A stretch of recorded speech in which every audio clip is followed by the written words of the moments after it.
Hello. Hello. Welcome back to another episode of Diagnosing a Killer. I'm Koelle. And I'm Kenna.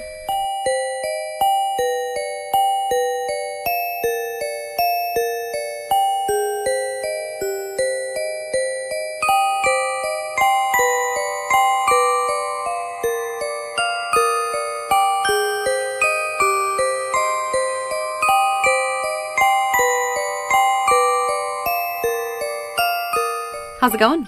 It's going. Yeah? I just cleaned my room and I'm packing for my trip. Yeah. And it's like several days away, but I just got too excited and I was cleaning my room anyway and I was like, fuck it, I'm just gonna start packing things I don't need until I go.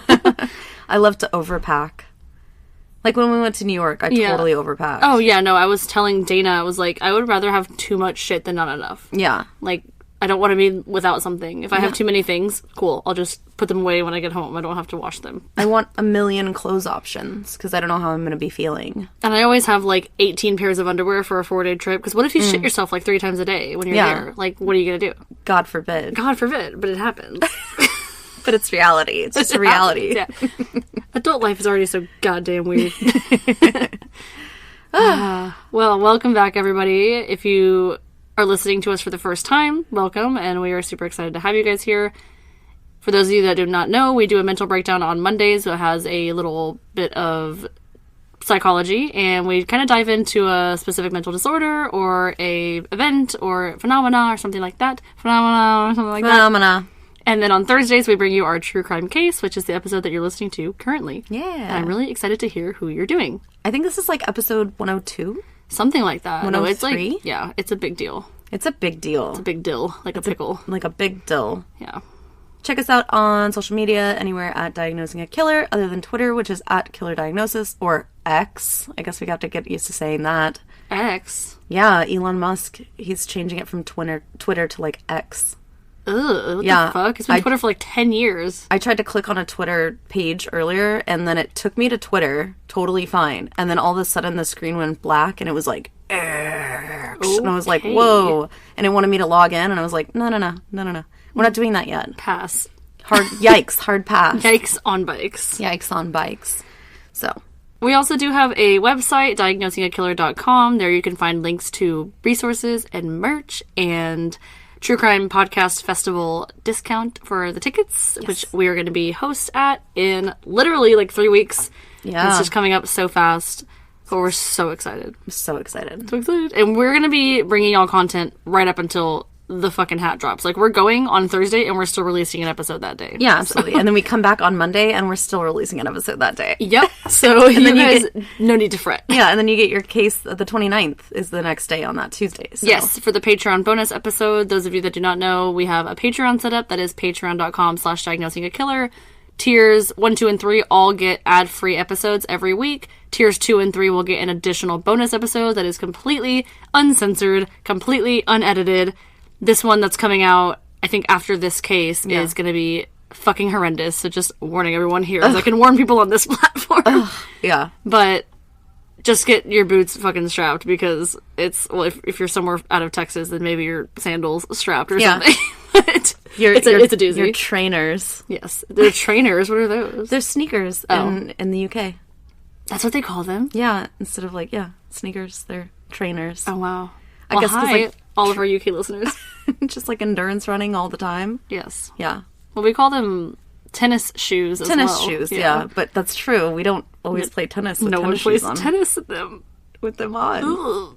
Anyway, I'm excited to hear your case. I am, for the first time, really nervous to deliver a case. Really? Yeah. I don't know why. I just got that, anxious feeling. Huh. I'm going to try not to talk too fast. Do you think it's because of,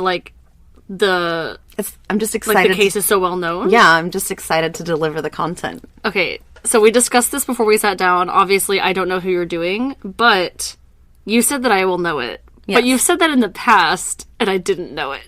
We're going to talk about Mark David Chapman. I was like, who? You're like, is John Lennon dead? So, I'm really anxious to see if I'm going to actually know this person. Today we're going to be talking about... Oh god, you look really excited. Jodi and Arias. Oh, okay, obviously. This is the reaction I wanted. Well, I don't really know. Obviously. Well, clearly, we're doing that one. I don't really know the whole story, so... Well, then it's going to be even more exciting. Oh my gosh, Jodi Arias. I know you've been wanting to do this one for a long time. So excited.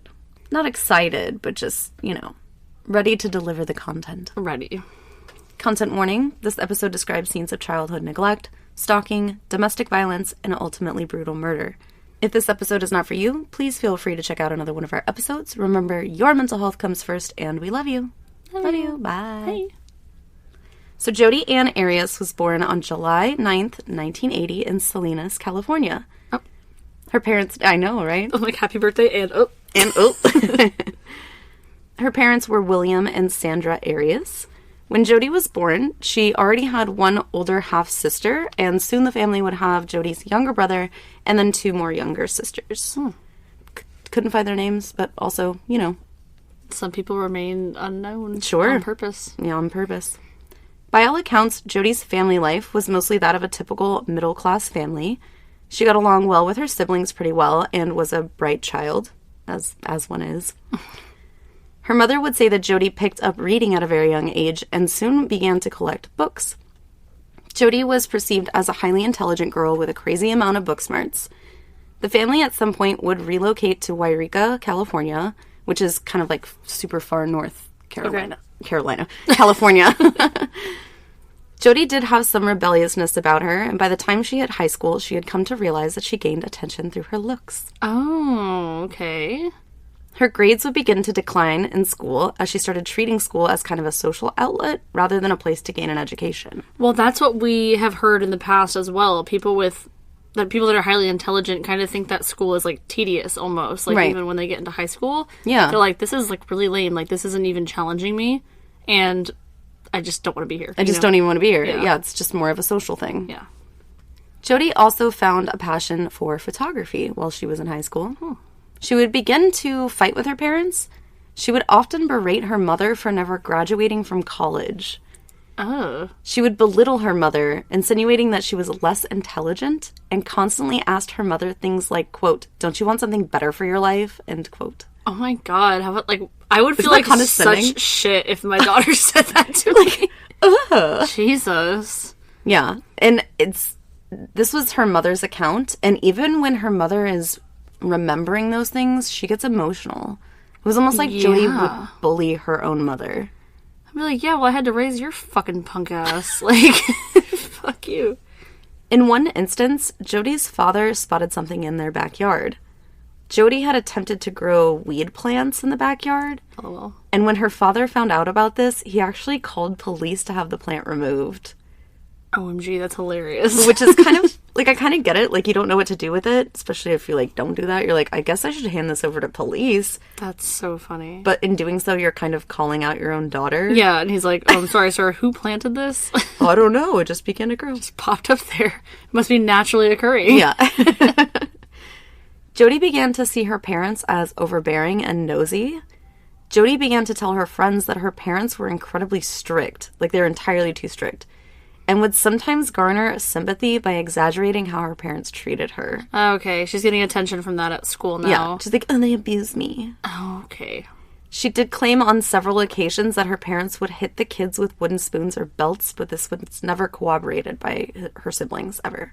Oh my god. Yeah, she was like, they beat us. It's like, well, this isn't that extreme just yet, but it reminds me of, like, people that fake illnesses or, like, they fake a pregnancy, like, for attention. It's like, that's, like, a big accusation to make.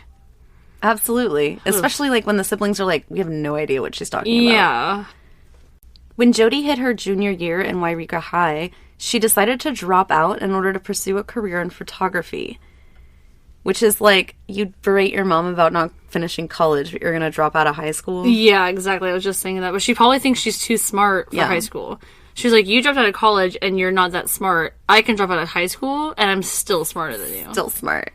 Yeah. She moved out of her parents' house, dyed her hair bleach blonde, and settled in just south of Salinas, so back down South California. Mm-hmm. So they were in Salinas, they went up to Yreka, and they came back down to Salinas. I don't think I mentioned that earlier. My bad. I think you did. Did I? That they've moved to Yreka? Mm-hmm. Okay. Remember you said Carolina. Carolina. Say Carolina. South Carolina. She began to work small jobs in photography, And in 2001, Jodi began working as a server at a local spa called the Ventana Inn in beautiful Big Sur, California. Which I looked at the map, and it's like remote and just beaches. It's really nice. That's pretty. Here she met food servicing manager Daryl Brewer. Daryl was a divorced father of a young son, and he worked at the spa several years before Jodi was hired there. The two worked well together, Daryl saying that Jodi was a model employee, and after about a year of working together, the two would start a romance in 2003 after Daryl stepped down from management. So they became equals, and they started dating. What's the next line? The two would... No, I thought you were serious. Daryl would introduce Jodi to his son, and the two seemed to get along really well, Jodi and the son. Daryl would move to Monterey, California to be closer to Daryl's son and his ex-wife, whom he shared custody of his son with. This also happened to be much closer to where Jodi was living at the time. The two would often see each other several times a week, being Daryl and Jodi, and the relationship seemed to be progressing nicely. Confident in this, the two decided to move in together in about 2004-2005. They moved into a gorgeous 3-bedroom home in Palm Desert, which was even closer to Daryl's child. Reportedly, the couple were spending $2,800 each in mortgage payments. Oh my gosh. It's a very expensive place. Yeah, absolutely. And this didn't include the bills, which were also split between the two. That would be, like, expensive now. That's a lot. When was this again? This is 2005, 2000. Okay, but yeah, still, that would still be expensive now. I don't think there's much of an exchange rate. Or, I'm sorry, what do you call it? Conversion rate. A conversion rate, yeah. Probably not. Daryl said about Jodi during this time that he had never sensed any jealousy from Jodi whatsoever towards his ex or his child. And in fact, she was a great maternal figure for her son, and that they got along very well. That she was a very kind and loving person. In February of 2006, Jodi began working another job with prepaid legal services while still working as a server at the spa. She was very successful in this new position and quickly became passionate about network marketing, also known as multi-level marketing. Oh. They call it network marketing now. Cute! So that's make sure that you don't know what you're getting into. So you forget about it. Yeah. Jodi and Daryl's relationship began to deteriorate, and the couple started having issues within the relationship. Jodi and Daryl, who have had a thriving sex life up until this point, seem to be distancing themselves from one another. Mostly Jodi pulling away from Daryl. Okay. Daryl also noticed that Jodi wasn't keeping up her half of the bills, although she was still maintaining her part of the mortgage. Daryl had thought the relationship was headed towards marriage, but at this rate, things weren't looking so hot. Yeah. In September of 2006, Jodi would head to Las Vegas to attend a prepaid legal service convention, which she was very excited to attend. Here she met the man that would change the course of her life forever. You're so funny. You always say that line. I love saying that. Travis Victor Alexander was born on July 28th, 1977, to parents Gary David and Pamela Elizabeth Alexander in Riverside, California. Oh my god, LOL, actually happy birthday, because his birthday will be a day after this case comes out. Oh, that's true. Wild. Happy birthday, Travis. Is he a good guy? So he was the second youngest of a blended family containing 7 kiddos. Tanisha, Samantha, Hillary, Gary Jr., Greg, then Travis, and then Steven's the youngest. The fact that you have all of his siblings' names is kind of concerning. Yeah. I feel like his siblings were good people. Oh, okay. Both of Travis's parents did struggle with substance use, unfortunately. This meant that the house was sometimes a chaotic one. Often the children were abused and neglected. Oh. The family struggled financially, and Travis was often picked on at school for being poor or not having nice clothes, and would actually engage in fights regularly with neighborhood bullies. Breaks my heart. Travis wrote about this experience in a blog that he had maintained as an adult. Quote, 4 days with a house full of kids, there isn't any food cooked. We would eat what was there, but before long, what was edible would be eaten or rot, and what was rotten would be eaten too. Oh. End quote. His brother Steven also said that the main source of nutrition in the house most often was usually ramen noodles. And that's, like, arguably one of, like, the worst things you can eat, like, for nutrition. And yeah, there's so much sodium. There's no value in it. Yeah. When Travis was 10, he ran away to live with his grandmother, to which his mother apparently had not a big problem with because Eventually, in 1997, his siblings would also move into the grandmother's home after the unfortunate passing of Travis's father. Travis was 20, and his father had passed away in a motorcycle accident. After living with his grandmother, Travis began to attend church with her and eventually converted to the Church of Jesus Christ of Latter-day Saints, or LDS, or Mormonism, all in the same kind of... Well, I don't want to say it's under the same bracket, but yeah. He converted to LDS. Travis thought at first that he would try his hand at comedy for a career, because he never really wanted to go to college. College wasn't his thing. But eventually, Travis realized that he did have a passion for public speaking, and that he could use this as a tool to motivate others. Bro, having a passion for public speaking is wild. Don't even know what that's like. What? The ball's on this guy, seriously. We speak all the time in private. I know. Like, the fucking festival is going to be a big, like, challenge for us to talk to. Well, no, not really, because we're not, like, putting in for a speech. It's not going to be a panel, yeah. But still, like, public speaking is not my forte. Right. Travis began speaking as a motivational salesman for Prepaid Legal, same company that Jodi is working for, sometime in the early 2000s. He quickly found that a young and attractive man who had such a great way of looking at life and business could garner some attention, especially from women. Travis tried to remain steadfast in his newfound beliefs, but sometimes he found this to be difficult, and Travis struggled with these two sides of himself. Okay. Nonetheless, Travis was successful in his position, even enough to buy a 3-bedroom house in 2006, in which he was able to rent out 2 rooms to his 2 roommates, one of which was a man by the name of Zach Billings, and he was a good friend of Travis's. Things were going pretty well for Travis, and in September 2006, Travis would attend a conference in Las Vegas where he would give a motivational speech that Jodi Arias just couldn't help but take notice of. Okay. After the speech, Jodi, Travis, and a group of coworkers went out to eat dinner at, and I found out, at a Rainforest Cafe, which I had to put that on there because that's hilarious. That is hilarious. Rainforest Cafe, R.I.P. Jeez, throwback. Is there no more Rainforest Cafes anymore? I don't think so. Email us. Let us know. I thought there was one at Katy Mall. I don't know. Up by Houston. There might be. But R.I.P. to where we live and Rainforest Cafes. Because we had one downtown for a little bit, right? I think there's still one on the Vegas Strip, too. I think that's actually, when we went to Vegas, we went by the Rainforest Cafe. It was probably the same one. Either way, let us know. It's on the Strip. There was an immediate attraction between the two, and they would exchange information. Travis and Jodi made plans to meet up in the future. He was single at this point, correct? Yes. And at first, Travis thought that he may be able to testify to Jodi about his faith and then help her. Okay. Because that's kind of what he did, right? Yeah. And he was, again, very much into the Mormon faith. 1 week after they exchanged information, Jodi and Travis would meet up in his town of Mesa, Arizona, which is about a cool 10-hour drive from Jodi at this time. Oh, awesome. The two would spend hours together and end up engaging in sex. And Jodi would make the drive all the way back to the Monterey area. Just a hop, skip, and a jump. Remember Daryl? They're still living together. Yeah. And he's beginning to notice a change in Jodi. I wonder why. She began talking about how she wished to become Mormon and that she realized that she's living a life of sin and that in this already almost sexless relationship, it would now become a celibate one, as she wanted to save herself for marriage. But you just had sex with Travis. Yes. Okay. Oh, okay. Yes. Jodi and Travis would talk every day, constant calls, emails, and meetups, often to engage in sex or other sexual activities, just for Jodi just to head back to her life with Daryl. That's super Mormon of them. It's super Mormon.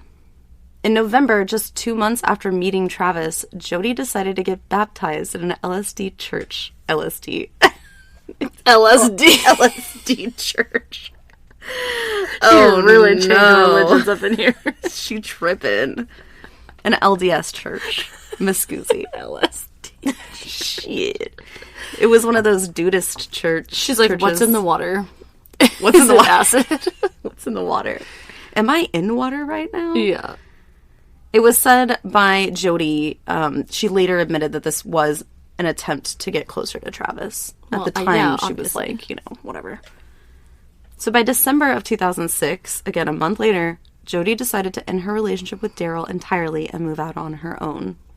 Okay. Very quick, right? So she met Travis in September. This is already December, which I don't even think that Travis knew she was living with anybody. Oh, of course not. Probably not. Come February of 2007, Jodi and Travis would officially become a couple. Oh. Jodi was known by Travis's friends to be a pretty intense person.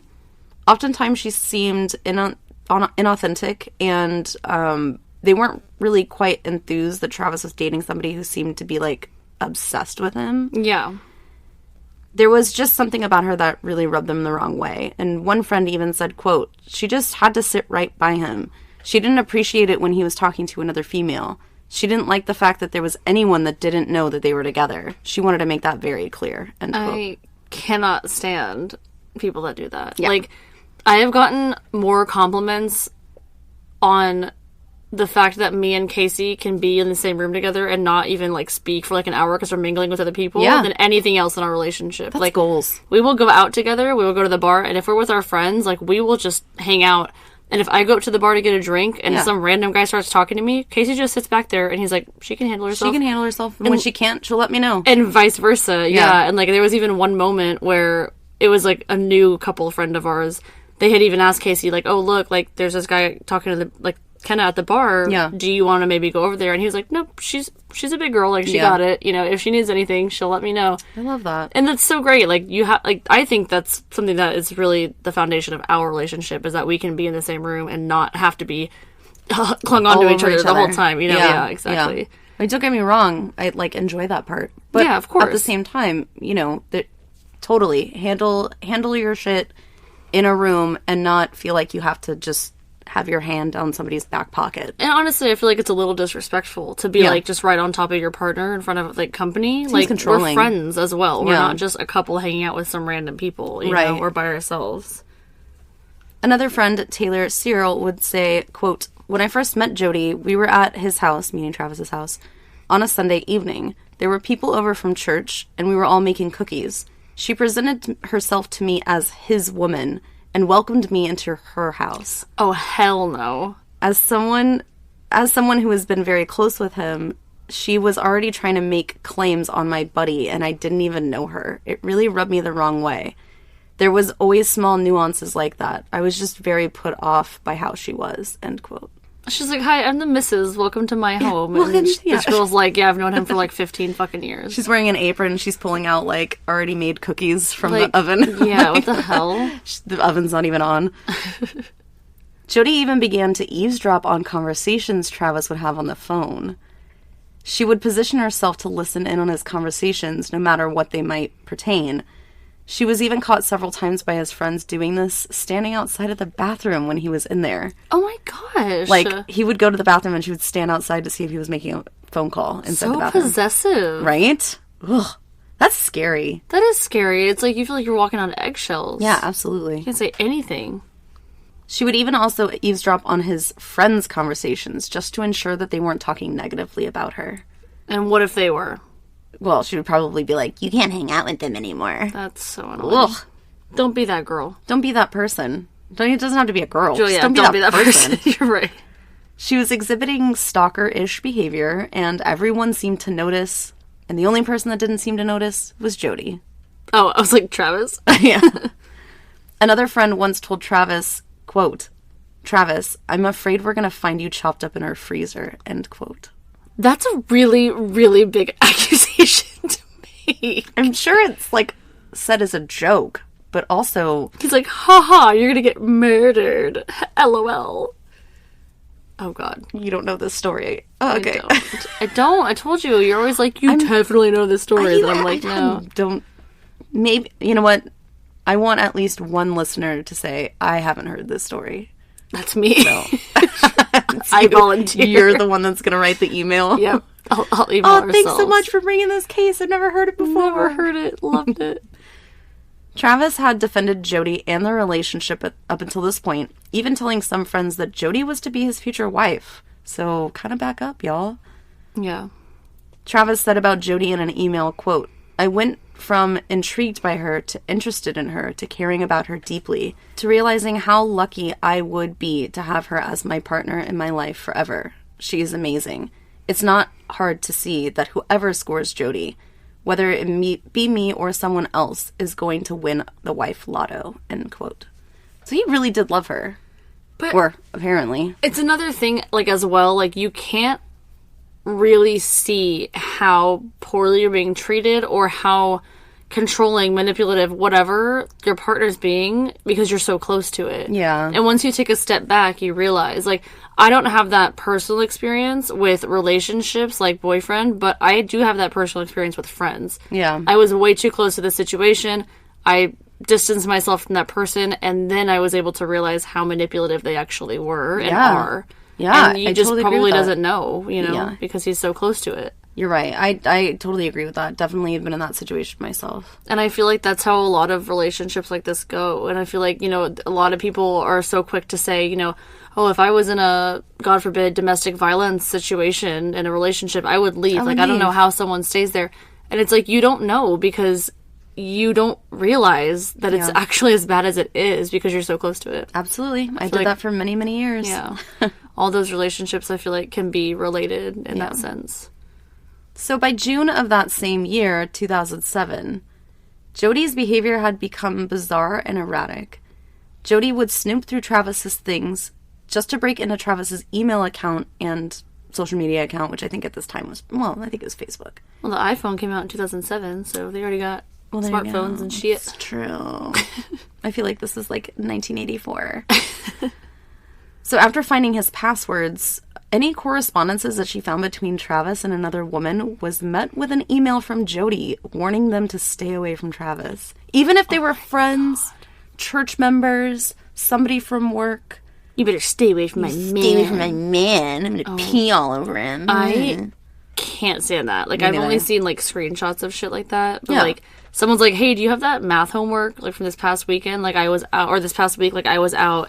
And then it's like, this is my boyfriend. Don't text him. It's like, okay, cool. So do you have the math homework? Like, I just need the fucking notes. I just need the notes. Yeah, exactly. Yeah, she's 27 at this point, just to give you a total understanding. And acting like a 14-year-old. Like a jealous 16-year-old, yeah. Yeah. Travis wasn't able to ignore Jodi's increasingly disturbing behavior any longer, and he decided to end the relationship, although the two would keep in contact. Travis was also struggling with remaining true to his Mormon faith, and the guilt was getting to him about engaging in premarital sex, especially since it seemed like his friends and his family had no idea that him and Jodi were intimate.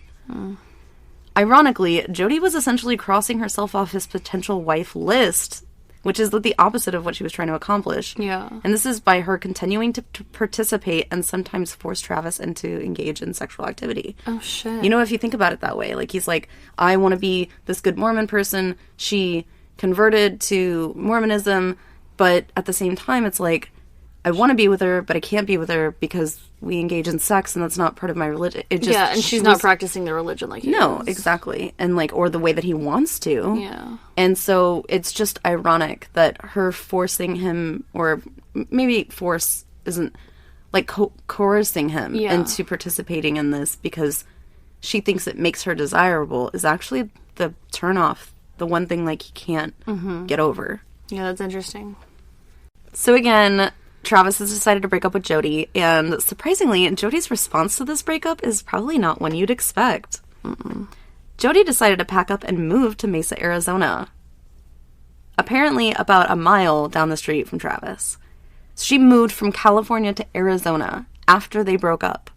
Maybe I'll just, like, run into him at the grocery store, or I'll just run into him, on his street, and he'll be like, oh my gosh, I just totally miss you. I totally forgot how much I loved you. That's probably her fucking plan. She's like, if we're, like, within a mile of each other living, we've got to run into each other at some point. It wouldn't take long for the relationship to become sexual again. Sometimes Jodi would just show up unannounced, or even on several occasions, Travis would wake up in the middle of the night to Jodi in his bed, performing oral sex on him while he slept. How was she getting inside? She knew the code to the garage. And he was just like, cool? No. This is after she had made entrance through the garage door using a code, and at least one occasion after using a doggy door to access the house.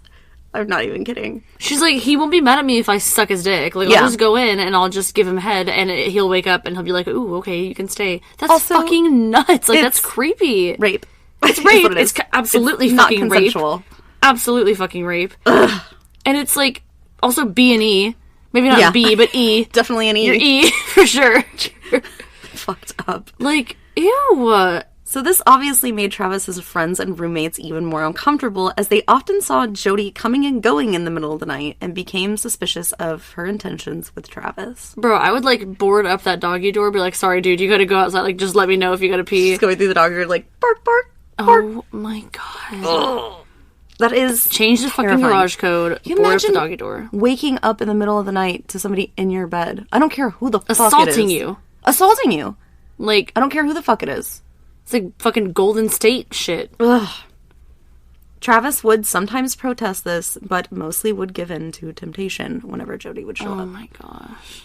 Again, they aren't together, so eventually Travis found interest in another woman named Lisa. When Jodi found out that Travis was seeing this woman, she waited for Travis and Lisa to show up to his place, and in an effort to scare her off, Jodi began to bang on the doors and windows. Like, that's so childish. That's so childish. Boogity boogity boo. I'm pretty sure Lisa's like, hey, are you expecting company? And he's like, no. And she's like, oh, that's weird. Yeah, but what is Travis going to say? Oh, that's just my stalker ex-girlfriend. Yeah, for real. Like, that would totally turn somebody off. It's true. On 2 occasions, Travis's tires were slashed while he was dating Lisa. Although this was never confirmed to be the work of Jodi. But it was. But it was. But it was. After months of this, and now April of 2008, Travis was able to convince Jodi that it would be best for her to take some rest back in Wairika, California. Yeah, go home, bitch. Again, very northern California, to stay with her grandmother. This was almost a year since the breakup, so all that stuff had happened. Oh my god. Yeah, because that would have been April, and then it was, what did I say? June is when they broke up, so an entire year of this shit. I bet his roommates are like, bro, like, this isn't my fucking problem. This is your lady. Like, figure it out. Right? To get a restraining order. And it's not his fault either. You know what I mean? It's definitely her, but if I was the roommates, I'd be like, dude, like, come on. Like, this is getting fucking out of hand. Jodi agreed to this, and Travis was elated. He told his friends and family he was excited to really focus on work, church, and ultimately be able to date the right kind of girls and hopefully find his future wife. That's sweet. This did not stop Travis from corresponding with Jodi, however, and the two would regularly share nude photos of each other and have phone sex. Okay, you can't be like, leave me alone and then go for it again. Like, or just, this girl is clearly not a side chick, right? Like, she's not cool with being a side bitch. She's not cool with being a side bitch. Like, stop making her the side bitch. Stop making her the side bitch. She's clearly not cool with it. Like, yeah. You're not gonna get that best of both worlds almost thing. Shopping for your pet has never been easier. From crates and carriers to collars and leashes, Dog.com is your one-stop shop for all of your dog's supply needs. Dog.com not only offers a varied assortment of products and accessories for your pet, but they also sponsor a donations program to help pets in need. With Dog.com, you will easily find everything you need for your furry best friend. Click the link in the show notes below for up to 30% off your first online order. By the following months, text exchange between the two got heated, but not in a fun way. Oh, God. The two were arguing over the state of their relationship when Travis exploded on Jodi, saying that she ruined his life and that she was a sociopath. He was totally done with her. And even after this, Jodi claimed that the house that she was living in, her grandmother's house at the time, was burglarized, and perpetrators took a .25 caliber gun from the house. But this was still not enough to garner any attention from Travis. Travis was like, done. He's like, yeah, I'm done, but I'll hit you up in like 3 or 4 days for sex. Well, I don't know about that. I mean, that's what it sounds like at the beginning. Well, though. yeah, for sure. But she was like, talk to me like, oh my gosh, the house is burglarized. Like, making like shit catfishing. I'm pregnant. So again, Travis has, at this point, been looking forward to dating again. Travis met a woman by the name of Mimi, and Mimi and Travis had been on a date or two prior, but Mimi didn't really have a lot of interest in seriously dating Travis, especially after learning that he had a stalker. Yeah. This time around, however, Travis had decided to invite Mimi on a trip to Cancun, Mexico. Maybe the two would have an opportunity for them to get to know each other without all the complications of the past. There's no way Jodi can find us there. Just saying. I'm just saying. Travis also invited a couple of friends of his, and this is Chris and Sky Hughes, so another couple. Chris and Sky would leave for a few days before Travis and Mimi would arrive, and then the four of them had plans to meet up on June 10th of 2008. That sounds like fun. Right? Just like a couples thing. I love a good couples weekend. Right? I want a couples weekend. Nice. Or a couples night or something. I don't want a couples dinner. I feel like that's too intimate. It would have to be like a couples vacation. Couples dinner's like the best. Really? I think so. Yeah. I feel like that's kind of awkward if you're just talking across. Well, I guess it would have to be like 3 couples. I feel like that's better than that's 2 good. couples. Yeah, for sure. No, otherwise it would be like a double date. Like a double date dinner. I feel like that's a little... Double date dinner is kind of weird. That's a little weird. Triple D, a little weird. Triple D, a little weird. Don't do it. Triple D. Double date dinner. Oh, double date dinner. Yeah, don't do it.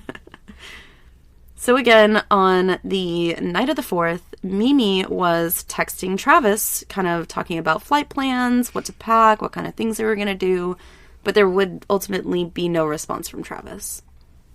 Sky and Chris, leading up to the trip, tried calling Travis after hearing that Mimi was having trouble getting a hold of him. Chris left a voicemail that week, saying about this, quote, I said, T-Dog, you better be dead, bro. Yeah, like, I was joking, but call me back, like, why are you dissing me? Why aren't you calling me back? And I said to Sky, something's wrong, end quote. You better be dead, bro. Complete side note, really quick. I was with an old coworker of mine a long time ago. I was probably like 19 or 20, and we went to a house party, and we both drove home separately, and she didn't show up to work the next morning. We were supposed to go to work, and I literally texted her something like that. I was like, are you alive? Because, like, where are you? Like, you're not at work. Yeah. And then I found out, like, an hour later that she was in the hospital because her and her boyfriend had gotten in a car wreck the night before. She was fine. Oh my gosh. But it scared the shit out of me. I was like, oh my god. Like, I texted her, like, are you alive? And she might, like, not be. Like, imagine that fucking feeling. Like, it was so scary. And at this point, Chris and Sky are in Cancun. Yeah. Waiting so, like, for I can't him. even fucking do anything. Can't do anything. Oh my god. By June 9th, Mimi had had enough with Travis supposedly ignoring or ghosting her, essentially. So she, especially because they were supposed to leave from Mexico the next day on the 10th. Yeah. She went to Travis's house and began banging on the front door. With no reply, she became not upset but more worried at this point. Oh my god. She called her roommate or a best friend. I couldn't really, some accounts said it was a friend, some accounts said it was a roommate. Mm-hmm. And her boyfriend to come over to Travis's house in order for the 3 of them to investigate. I would do the same thing. I would not want to go in alone. I wouldn't want to go in alone. Eventually, Mimi would gain access to the house through the garage after contacting one of Travis's friends who gave her the code. And they were immediately greeted with the smell of death upon entering the home. Where are his roommates? Walking through the house, they heard loud music coming from one of the bedrooms. Mimi knocks on the door, and one of Travis's roommates, Zach Billings, opens the door to find 3 strangers in his house. Shut up. Zach's girlfriend was also over, and once Mimi asked where Travis was, Zach responded with, well, he's in Mexico. Mimi further explained that Travis hadn't been heard of since the 4th, and that, in fact, she's the one that he's going to Mexico with, but I can't get a hold of him, right? Oh, my God. Zach produces a spare key for Travis's room, once discovering that it was locked. When Zach opens the door, he's met by a horrific scene. Blood covered the walls of the hallway that was leading into Travis's bedroom. They travel down the hallway as a group, and they enter the bedroom. Eventually, the master bathroom, where, slumped down in the shower, was the body of Travis Alexander. Oh my gosh. He had been stabbed 27 to 29 times, shot in the head with a .25 caliber, and his throat had been slit. Oh my god, that's so brutal. Brutal. And complete fucking overkill. Complete overkill, absolutely. And I'm sorry, 25 caliber? That's really weird. That Very she convenient. Has, like, text message proof that she said something got her house stolen. was robbed, and the .25 caliber was missing. That was her alibi. Mm-hmm. Oh my gosh. They were like, oh, well, I don't want to say she yet, but... Well, her name is the name of the episode, so I'm assuming it's her. What the setup, right, is that she's like, oh, well, if someone took this gun and it matches the gun that kills Travis, I have to have an alibi as far as, like, why that would happen. Yep. Oh, because the gun was stolen. Just so happened to be used to kill my ex-boyfriend that lives in Mesa when I live in Wairika. And he's claimed to multiple people, probably via text messages, she's a fucking stalker. Yeah. Oh, absolutely. Absolutely. Immediately, everyone exits the house, and Zach calls 911 to report that he's found his roommate deceased. Oh, my God. Police arrive on scene, and when asked how Zach didn't know there was a dead man in his house for 5 days... I was just thinking that. Zach said he attributed the smell to just bachelors being bachelors. Sometimes dishes go unmade, trash piles up, and each roommate usually keeps to themselves in their own room. Plus, this is a pretty big house. Yeah. And, not that he couldn't smell it, but the way that the bedrooms looked like they were set up is, like, almost behind a door, there was a long hallway that would get to a bedroom. It's almost like an apartment living type situation, but in a house. So, it made sense. Not totally unheard of, right? Yeah. Boys will be boys. If I was the girlfriend, I'd be like, bro, yeah, I there's was something here dead underneath your... for, like, 5 days. Well, I mean, there was that time that I smelled something fucking dead outside, and it went away within, like, 2 days, but it's like, you know, after a day, it's like, holy crap. Yeah. But you just assume it's, like, a dead animal or something, yeah, right? exactly, like in the attic or something. Ugh, that's just awful that he was left there for 5 days. No, that so is horrific. Fucking awful. Police begin to process the scene, noting that long brown hairs are found on the floor covered in blood. Oh my God, how convenient. A bloody palm print was on the wall of the hallway, and a digital camera was in the washing machine. The washing machine? Having been washed. Mm-hmm. That's the best way you could think of to dispose of that? Sure, yeah. Well, they tried to look at it, and of course it wouldn't work. Yeah. But, yeah. When they did eventually look at the Sims card, everything had been deleted.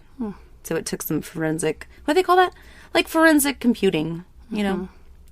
When asking the witnesses who found Travis, they asked them if they had any idea of who would want to hurt Travis. And it didn't take long for someone to pipe up and say the name Jodi Arias. Everybody immediately was like, Jodi. It's her. It's Jodi. It's Jodi. Yeah, the roommate's like, yeah, I was the one that literally said, like, I'm afraid you're going to get chopped up into a million fucking pieces. Right, yeah, it's her. It was another friend, but still. I know, I'm just saying, like, it's pretty fucking obvious it was her. It was obvious. Within hours of finding Travis's body, Jodi actually called the Mesa Police Department to ask about the case. Shut up. Hours. She's like, hey, so did you find him? Hey, so did you find him? What kind of evidence do you have? Well, she waited 5 whole days. She waited 5 whole days. Shit, this is the chick that is so nutso about him that she can't stand to not talk to him. Yeah. But she goes 5 days. She's definitely extremely mentally ill. She had heard from a friend that Travis had passed away. And this is where Jodi began to journal.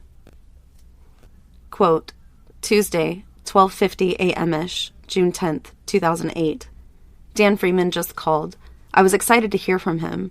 I immediately began to say how I might be making a trip out there soon, and he softly responded with, yes, I think you're going to have to make a trip out here soon. Then he told me. It was about Travis, but he couldn't really tell me anything. He just said something was wrong. I don't know what's going on, and I need some answers. I'm praying that there's been some kind of a mistake. I tried calling his phone. Nothing. For the first time ever, I've called. His voicemail box is full. For some reason, Disneyland keeps flashing in my mind. At night. Maybe because that's the last time we were there. I called Brent's number over and over. Nothing. I'm going crazy, and I feel so helpless being all the way here in California. End quote. Okay. She's creating herself a little baby alibi right now. It's like an entire fucking narrative of an alibi. It's like, here's the time, ish. And then it's like, in California. I'm here right now. I'm here right now in California. So, I'm sorry, if I just found out that the person that I love and admire was even hurt, I wouldn't take the time to fucking journal about it. Yeah. I would be heading there to find out what happened. Yeah. No, I'm just gonna go ahead and write down all my fucking thoughts. Gotta make myself look innocent. Yeah, gotta put my fucking alibi out there just to make sure. Another entry. Quote, Tuesday, 3 a.m., June 10th, 2008. This is horrendous. The most awful thing I've ever had to deal with. And I am in total shock right now. It hasn't fully hit me. This can't really be real. It just can't be happening. I spoke with Bishop Layton. He confirmed that Travis is dead. What happened? Travis, what is this? End quote. Ew. Ew. I'm sorry, what happened? I'm pretty sure you can answer that. You can probably answer that. Thanks. Quote, Wednesday, 6/11/08. I've been numb mostly, but last night it was extremely hard. I broke down as I finally brought myself around to go to bed. It was 2:30 a.m. I wanted so badly to call Travis, but knowing he couldn't answer was too much to bear, and I know he wasn't calling me anytime soon. It's just killing me. I broke down as I climbed into bed, and I cried and cried and cried and cried until I fell asleep. End quote. No, you didn't, because your last journal entry said 3 a.m. And you said you just said that you went to bed. This is the next day. But she said the previous night she went to bed at 2:30 a.m. But the last journal entry said 3 a.m. on the previous night. Well, that was Tuesday at midnight. So this would have been Monday, technically. Do you know what I'm saying? Well, I just don't believe her anyway. Okay. Well, she's a liar, so... She's a liar. That's okay. I'm sorry. And also the line about, like, I don't think he's going to be calling me anytime soon. Like, yeah. Because you fucking killed him. So he's not going to call you ever. He's dead. That's awful. Quote, Travis, I have so much to thank you for. I'm grateful that I seized the opportunity to do so on so many occasions, being aware that you were a words of affirmation kind of guy. Thank you for all you've done for me. Thank you for opening your home to me, and more times than I could count. My refrigerator is your refrigerator. Thank you for all of the times you called me up in the early evening and told me to go outside and look at the sunset. Travis, this can't really be real. I know you hated that kind of thinking. After we broke up, I stopped wearing the CTR ring you gave me, but it's back on my finger now. I didn't have the slightest clue that when we met at the Rainforest Cafe, that you'd have such a lasting and profound impact on my life. It seems fitting that we should meet at the Rainforest Cafe. Being the environmentally forward people that we are. You care so much about this planet, always encouraging us to take care of it, reminding us it's the role in God's eternal plan. Thank you for believing in my skills as a photographer and as an artist. End quote. So, two things. Mm-hmm. One, again, I repeat, she's very clearly mentally ill because she's writing to somebody that she knows she murdered. Mm-hmm. And this is, I feel like this goes beyond an alibi. Like, this is now, like, delusion. It's creating this narrative still. Yeah, exactly. Because I think that it was very much, if I can't have Travis, no one can. No one can. And this is her still talking to Travis. Yes. She still owns him. Exactly. Yeah. And number two, what's what did you say, a CTR ring? A CTR ring. So I looked it up, and it's a ring that, it stands for Choose the Right, okay. And it's an LDS thing. Okay. So it's essentially, she's saying, when we broke up, I took it off. Yeah. Because, like, I don't want to... She was clearly only affiliated with the religion because of him. Yeah. And then she's like, and I wear it all the time now that I know. And it's been 2 days or whatever. Yeah. Oh, yeah. 3 days. All the time, yeah. Now I wear it, yeah. Now I'll never take it off. Yeah. Dang, no, it's very clearly a delusion. Like, she's going through it. She's going through it, yeah. Like, that was a complete overkill, complete, like, rage killing, in my opinion. And she's over here like, oh my god, I'm gonna miss you forever. My refrigerator's your refrigerator. If you're a bird, I'm a bird. Environmentally, like, we care about the planet. And she's talking to him like he's still a present. Yeah. When pulled in for questioning, Jodi claimed that it would have been impossible for her to be in Mesa, California, as she was actually at a guy's house who lived in Utah at the time of the murder. Where's the guy? Ryan Burns was interviewed by police, who stated that yes, Jodi had come to see him in Salt Lake City, Utah, but on the 5th, a day after she was supposed to arrive. Yikes. Worried when Jodi didn't show up on the 4th, Ryan had tried to call Jodi several times, but with each time, her phone went straight to voicemail. When she arrived, she claimed that her phone had been dead the whole time. Ryan also noticed that Jodi had cuts all over her hands. Oh. Furthermore, Jodi was now brunette instead of blonde. God, like, she had been blonde this whole time. Can you be more fucking obvious? I think she dyed her hair because if she were to sneak in and a roommate were to see her, it couldn't possibly be Jodi that came into his bedroom that night. You know what I mean? That's a good point. I was thinking that she dyed her hair after the fact. No, because she was like, okay, I can get away now, or whatever. So, again, this is all happening on the 4th. So the 4th was the day of the crime. Jodi was supposed to... She had made plans with Ryan saying, I'm going to come see you on the 4th. Yeah. Didn't hear from her until the next day or early the next day. Yeah. So, yes. She ended up staying the night, and the two engaged in sex several times before heading back to Wairika. Can you imagine how gross that guy probably feels? He's like, I literally had sex with her like less than 12 hours after she killed someone. And I didn't even know. Yeah. And she was like, oh, I'm just going to pretend like everything's great and normal, fine. and I didn't just murder my fucking ex-boyfriend. Mm-hmm. And I'll just have sex with you. Clearly, she loved Travis so much, She loved Travis so much. She clearly loved him so much. Yeah, she's like a Black Widow. I guarantee if Ryan and her remained as a couple, he might have been another victim. Yeah. So she, again, stayed the night. And then she went back to Wairika the next morning. Phone records indicated that Jodi called Travis's phone several times on her way back to Wairika from Salt Lake, leaving voicemails, and even at some points accessing his voicemail to listen to her and other messages left on Travis's phone. People that were desperately looking for Travis. Like she was trying to see like who was calling, who was aware that he was missing or not answering. Mm-hmm. And she was probably trying to make sure that her voicemail sounded genuine. Yes. She probably listened back, deleted it, and then whatever. But her phone records indicated that she accessed his voicemails. That's so icky. During all of this investigative time, labs were processing the bloodstains, palm prints, and camera recovered from the scene. The blood was a mixture of Arias and Travis's. The palm print belonged to Arias, and the camera held the most damning evidence of all. I thought they were deleted.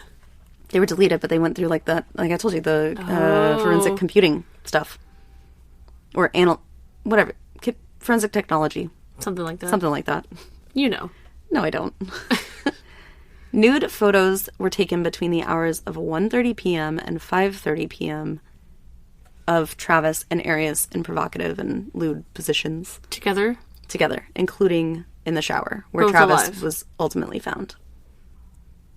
So she went... Oh my God. She went all the way down to Mesa, California, engaged in sex with Travis, was there for 4 hours while they were taking photos of each other being...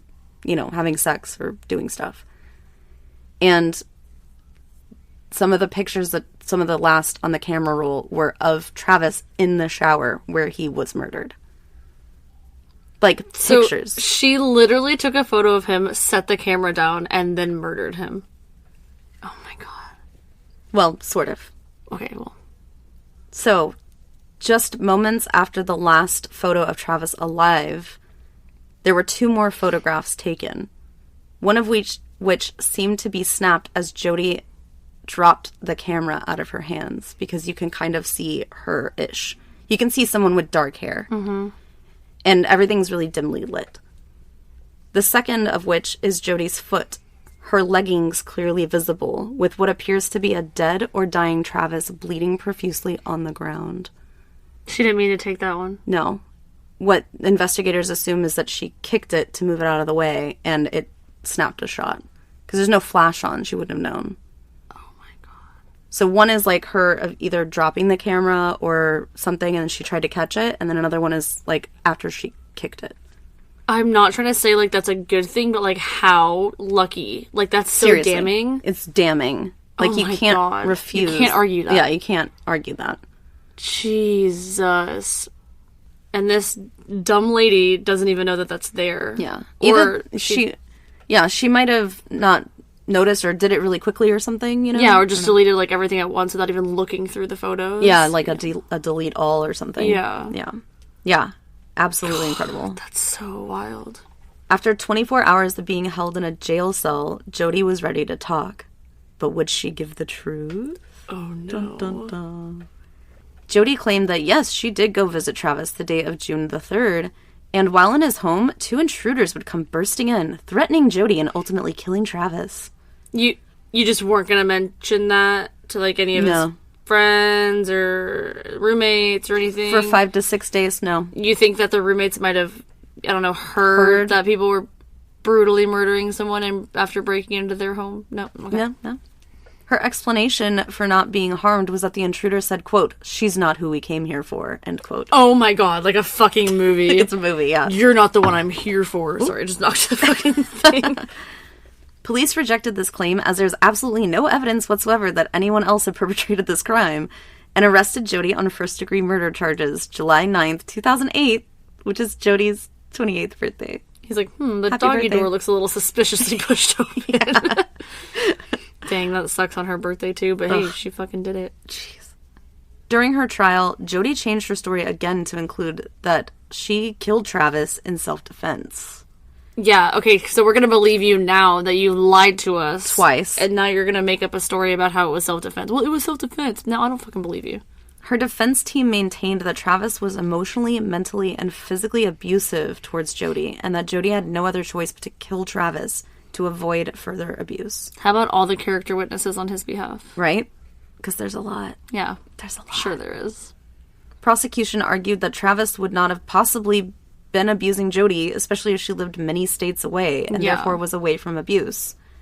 Defense argued that it's just how controlling Travis was. He forced Jodi to make the trip since she was still being brainwashed even states away. Oh, whatever. Threatening to expose her nude photographs and sully her reputation. Like she doesn't already do that. Yeah, just make the victim look like the bad guy. Yeah. We love that. Jodi's defense even went so far to claim that Travis was a pedophile. Oh, and that God. Jodi was suffering from PTSD from all of the abuse. I can't fucking stand when... I know that defense attorneys are just doing their job, but I can't fucking stand when they use the victim as the perpetrator, like, after death. Like, they're not there to defend themselves for a reason. The prosecution agreed, yeah, Jodi does have a mental disorder, but it's not PTSD.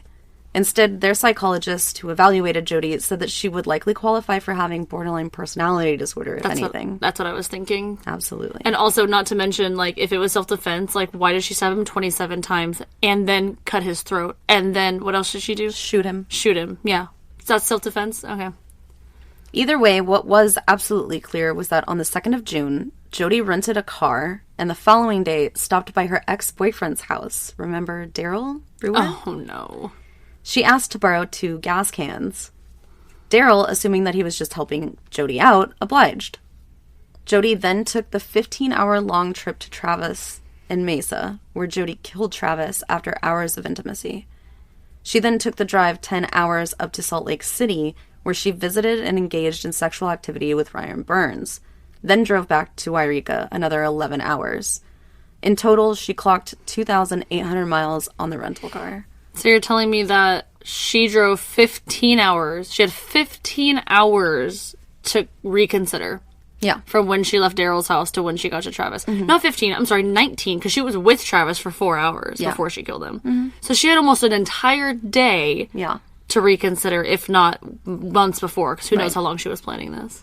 And I think that it's because she found out that Travis and Mimi were going on a trip together. Well, God forbid Mimi was there when she showed up, you know? Like, who knows? She could have been a victim as well. People had said that if a girl was with him, though, she wouldn't do it.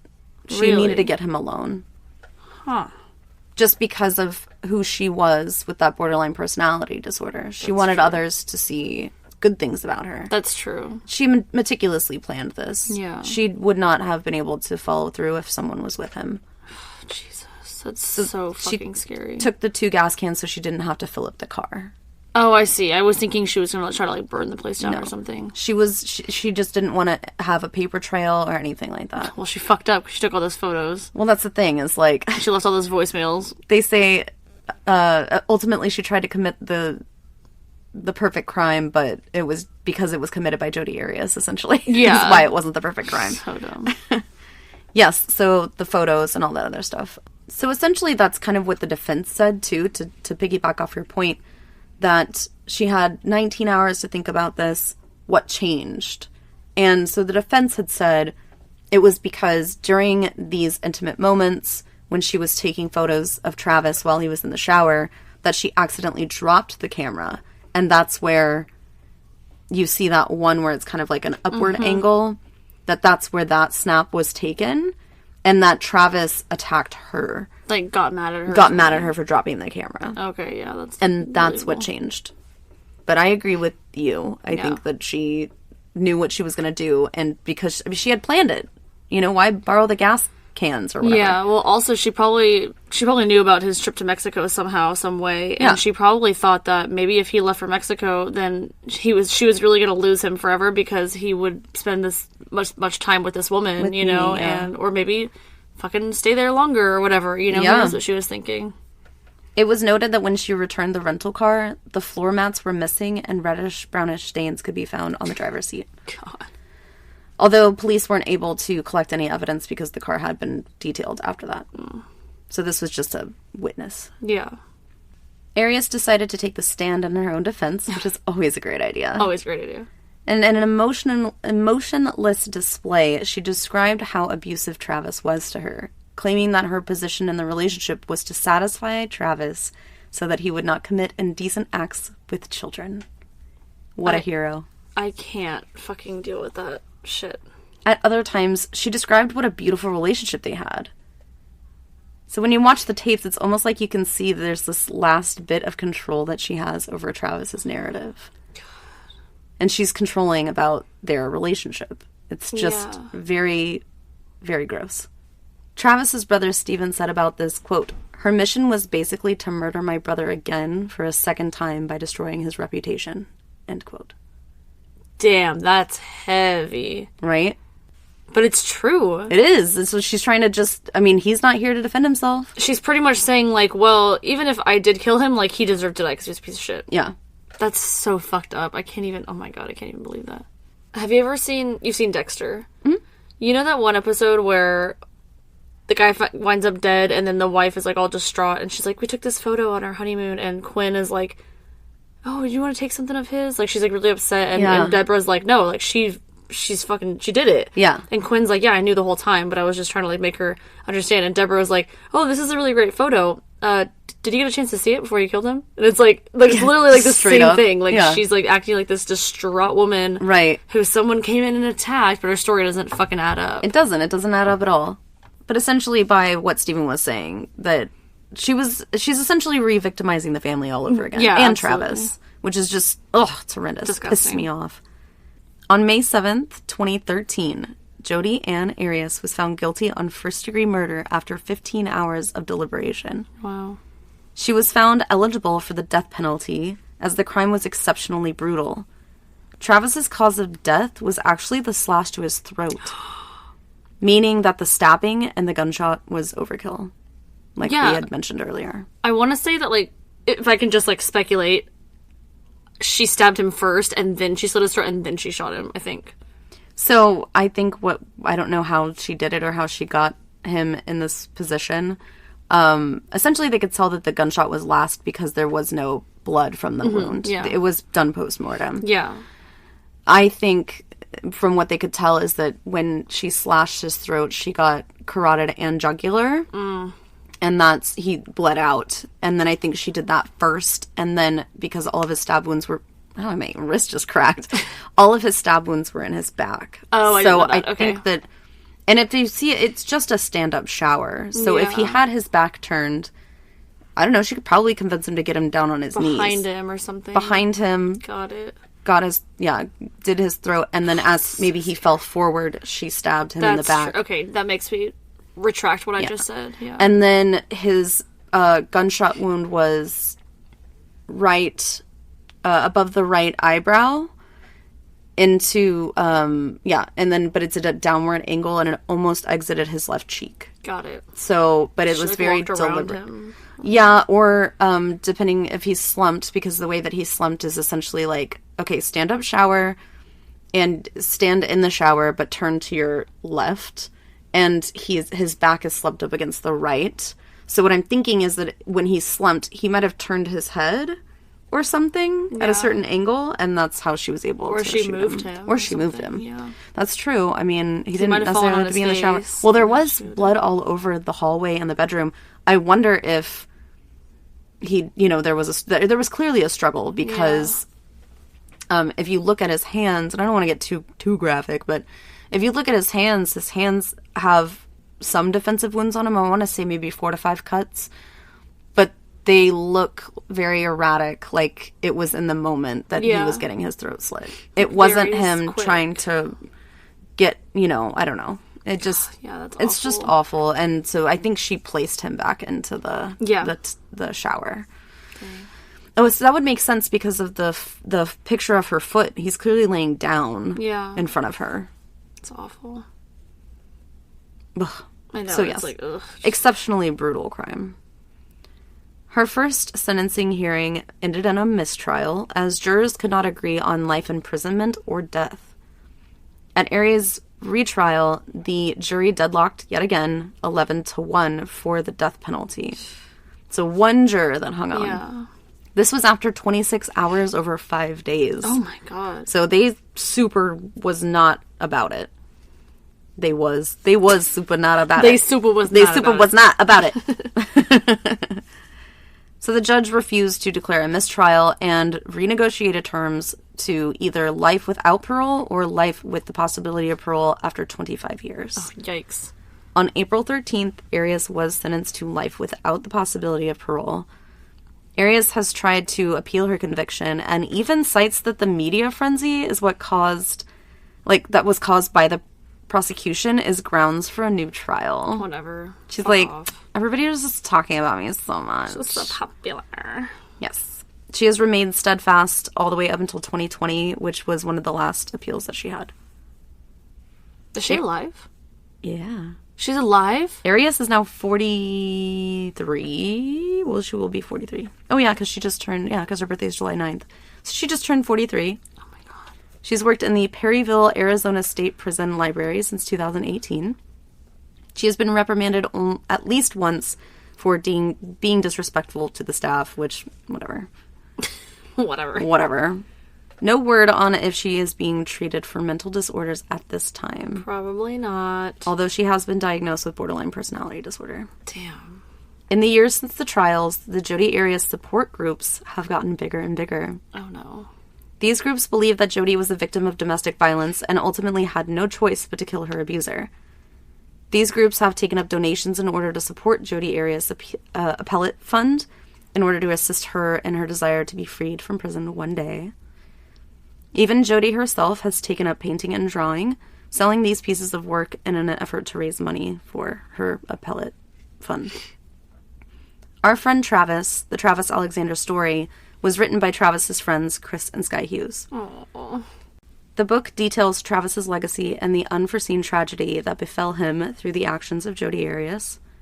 The book's description reads, quote, "They wrote this book to share to the world who Travis Victor Alexander was, the reality of what he endured, and the impact he continues to have on this world.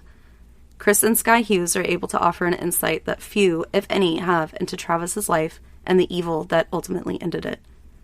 The world deserves to know the real Travis, and they hope that you will get to know him through this book. They hope that his loving demeanor, zest for life, passion for service, and ability to make people realize their divine potential jumps off the page and right into your heart." It was released in 2015. Oh my god, I got the heaves like 3 times. You did, I saw you. It's like, ooh. That's the story of Jodi Arias. The story. The story of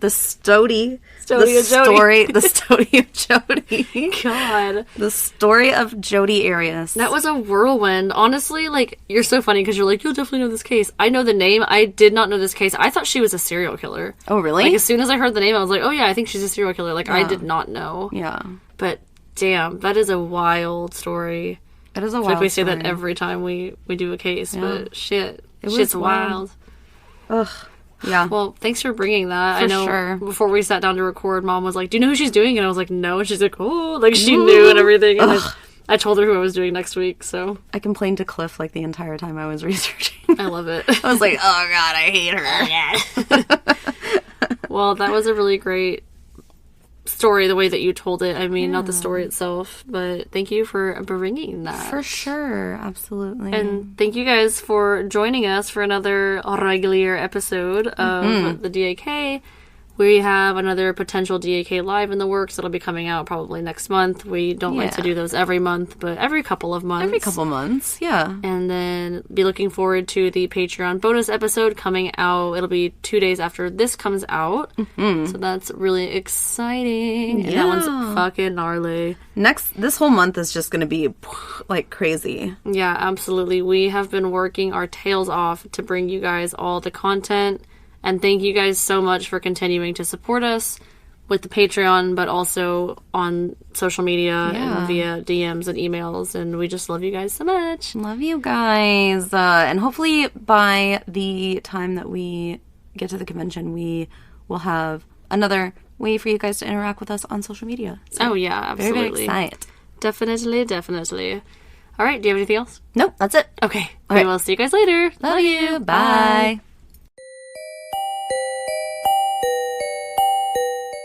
There's chocolate, and then there's Lindt chocolate.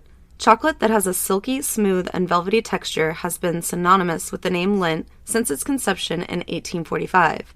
Click the link in the show notes to receive free shipping with a $60 purchase. Be part of the Lindt legacy and grab a bag of their world-famous truffles today.